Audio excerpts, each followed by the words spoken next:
Assalamualaikum warahmatullahi wabarakatuh. Saya Renal Farisya, NIM 20210101040053. Saya di sini akan memaparkan materi saya tentang konsep-konsep IPS, geografi, sejarah, ekonomi, sosiologi, antropologi dalam konteks lokal, nasional, dan global.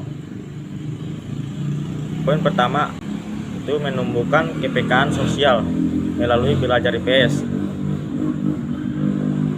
Melalui konsep-konsep ilmu sosial sebagai dasar pengajaran IPS, siswa diberi pengetahuan dan keterampilan untuk dapat bersikap dan menjawab tantangan serta problematika sosial yang ada di lingkungan siswa. Guru IPS harus dapat melihat isu-isu dan permasalahan sosial yang sedang berkembang, khususnya di lingkungan siswa, guna dijadikan bahan mengajar di kelas. Tentu saja bahan pengajaran yang diambil dari permasalahan yang terjadi di masyarakat lingkungan sekitar siswa tersebut, korelasinya dengan materi bahasan yang ada pada kurikulum.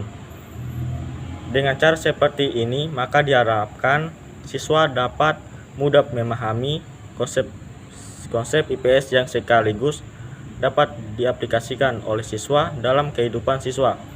Hal ini juga akan membuat mata pelajaran IPS menarik perhatian siswa, dikarenakan belajar IPS tidak hanya berupa hafalan dari buku, tetapi langsung memecahkan personal sosial yang sedang dihadapi siswa di lingkungannya.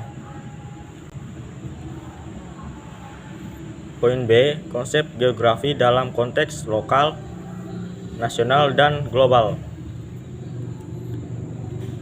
Secara harfiah, geografi berarti lukisan atau tulisan tentang bumi, sedangkan menurut panitia ad hoc geografi menyatakan bahwa geografi mencoba menjelaskan bagaimana subsistem lingkungan alam terorganisasikan di permukaan bumi dan bagaimana manusia tersebar di permukaan bumi itu dalam hubungannya dengan gejala alam dan dengan sesama manusia.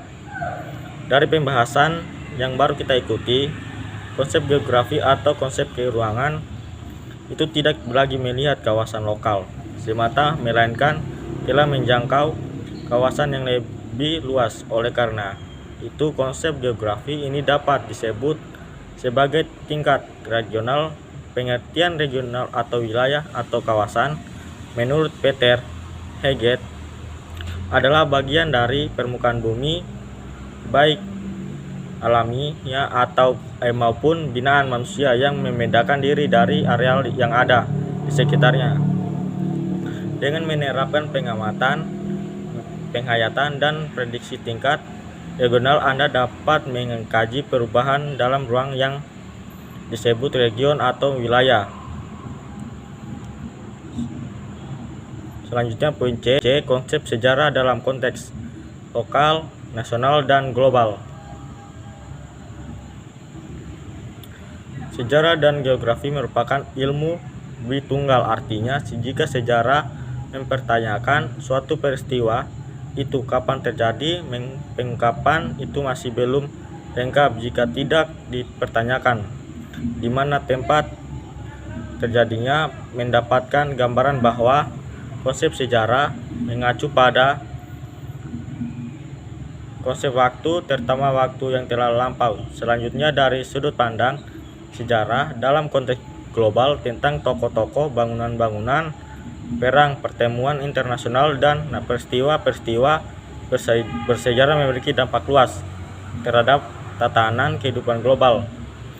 Dapat dimunculkan dalam pendidikan sebagai acuan transformasi budaya serta pengembangan kualitas sumber daya manusia (SDM) generasi muda untuk memasuki kehidupan global di masa yang akan datang.